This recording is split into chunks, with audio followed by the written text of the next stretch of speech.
Hillary Clinton laughed at John Kennedy, mocked his positions, and thought the crowd was hers, until Kennedy appeared calm and unshaken and delivered a response that no one in America expected. The microphone squealed briefly, then steadied. The crowd in Baton Rouge, Louisiana, had worked itself into a frenzy long before Hillary Clinton took the podium. Red, white, and blue signs waved in the humid air, and the electric buzz of anticipation pulsed through the warm evening at the state fairgrounds. Locals filled the seats, farmers in worn jeans, families with kids in patriotic tees, and young professionals clutching phones, all drawn to a high-profile political forum. Vendors sold cold drinks and pins, adding a festive touch to the charged atmosphere. Clinton adjusted the mic, flashed a confident smile, and leaned in.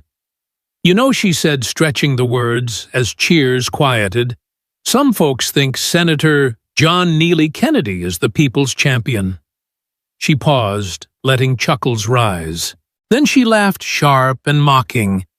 "I mean, his talk on cutting taxes and regulations, it's like a broken record from the bayou. Big promises, no results." The crowd erupted in laughter, clapping wildly, fueled by her biting jab. Clinton leaned back, savoring the moment, and waved dismissively. "The man thinks he's saving America with his folksy speeches, but he's just stalling progress." The quip landed hard, sarcastic and belittling. Phones shot up, cameras flashed, and the amusement swelled into a roar. But then a stir rippled near the stage. Heads turned. Murmurs grew. A chant started soft, but gaining force. "Kennedy. Kennedy. Kennedy." Almost unbelievably, John Neely Kennedy, in a simple suit, strode toward the stage unannounced and composed, as if heading to a town hall rather than a heated arena. The vibe shifted instantly. Half the crowd gasped, the other half looked stunned. Even Clinton's loyalists stared as the energy seemed to drain from the space. Clinton's smile flickered before she covered it with a chuckle. Kennedy reached the stage steps, nodded politely to security, and climbed up steadily. He didn't grab the mic forcefully. He just looked at Clinton, gave a slight nod, and waited. The silence was heavy. Clinton broke it first. "Well, look who's crashing the party," she said, feigning surprise. "Didn't know you were invited, Senator." Kennedy tilted his head, eyes steady. His voice, calm but firm, cut through.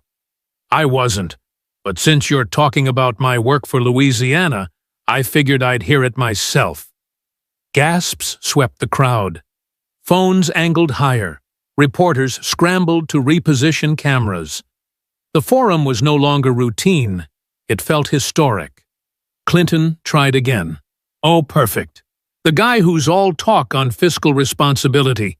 Tell us, John, how's that working out?" "Not much to show, is there?" Kennedy didn't flinch. He leaned into the mic, voice even. "Hillary, the people of Louisiana can decide that. They know where we started and where we are. But I don't tear others down to feel better."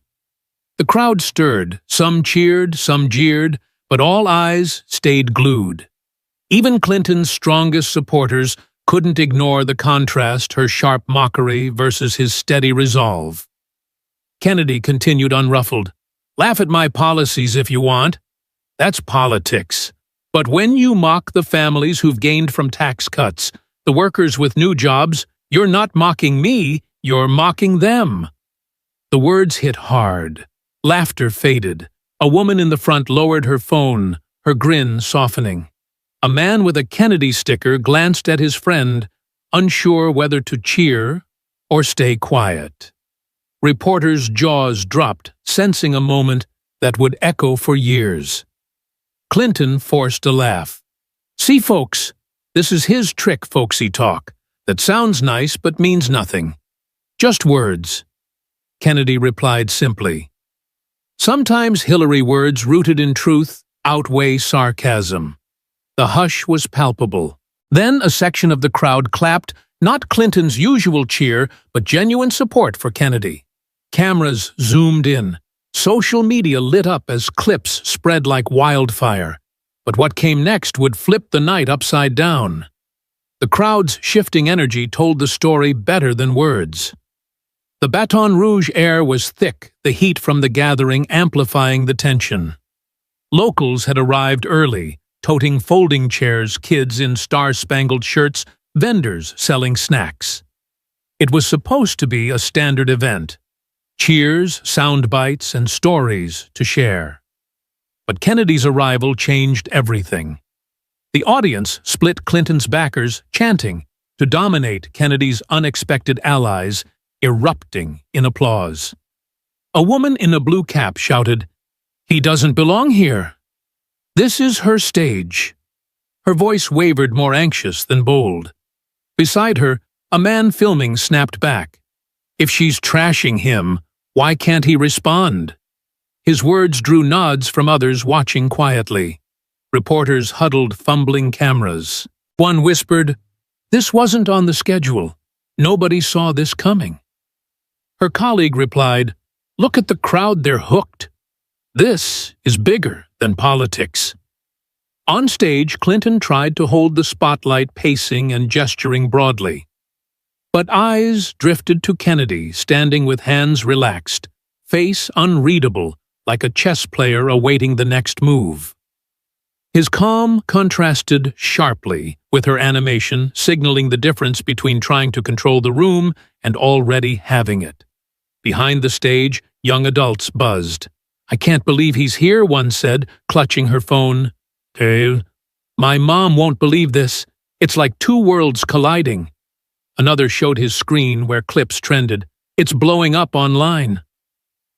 Security looked tense, swapping quick words, unsure if Kennedy's appearance was planned.